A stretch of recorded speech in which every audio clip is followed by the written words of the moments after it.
Question number 19.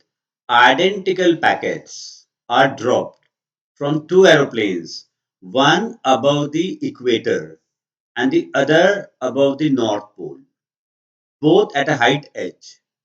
Assuming all conditions are identical, will those packets take same time to reach the surface of Earth? तो देखो हम लोगों के पास ये diagram है जिसमें कि ये अर्थ है, this is the equator and this is the pole. हम जानते हैं कि रेडियस इक्वेटर का ज्यादा होता है एज कंपेयर्ड टू पोल्स, क्योंकि अर्थ इलिप्सॉइडल है।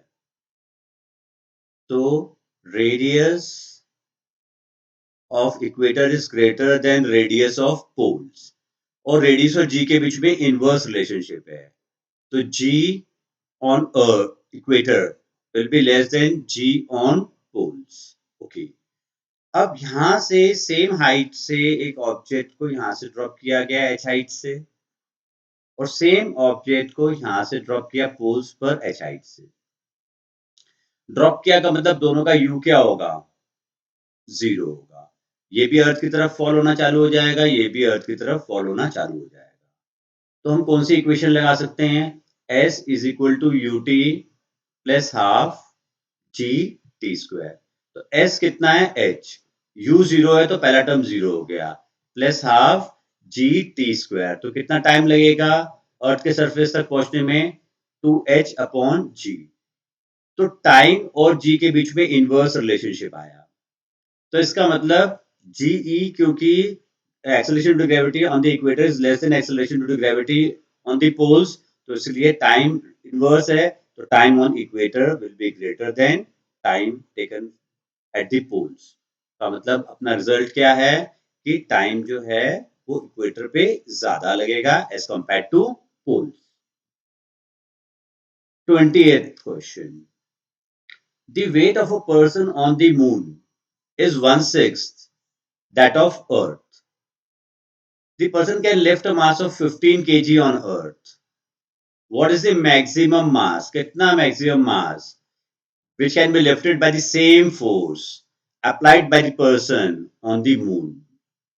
15 किलो वो उठा लेता है बंदा अर्थ पे, तो मून पे वही बंदा कितना मैक्सिमम मास उठा सकता है?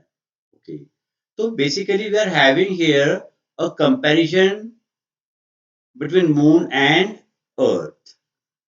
तो आपको पहला इंफॉर्मेशन क्या दे रखा है? Weight on moon is 1/6 the weight on अर्थ।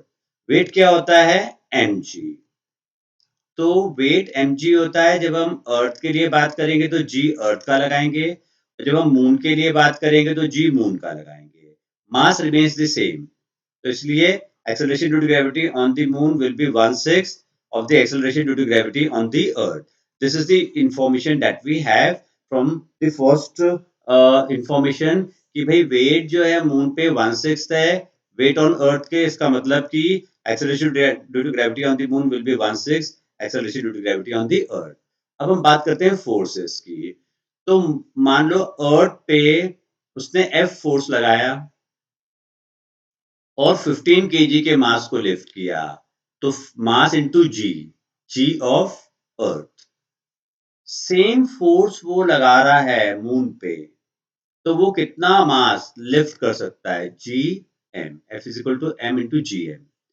तो फोर्स सेम है, तो फोर्स की जगह पर मैं क्या लिख सकता हूँ? 15 जीई। तो 15 GE will become m into और जी एम।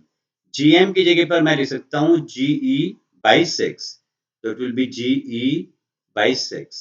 तो जी कैंसिल आउट हो जाएगा, तो कितना मास लिफ्ट कर पाएगा? 15 इंटू 6 यानी कि 90 केजी। 6 टाइम्स ज्यादा मास वो लिफ्ट कर सकता है।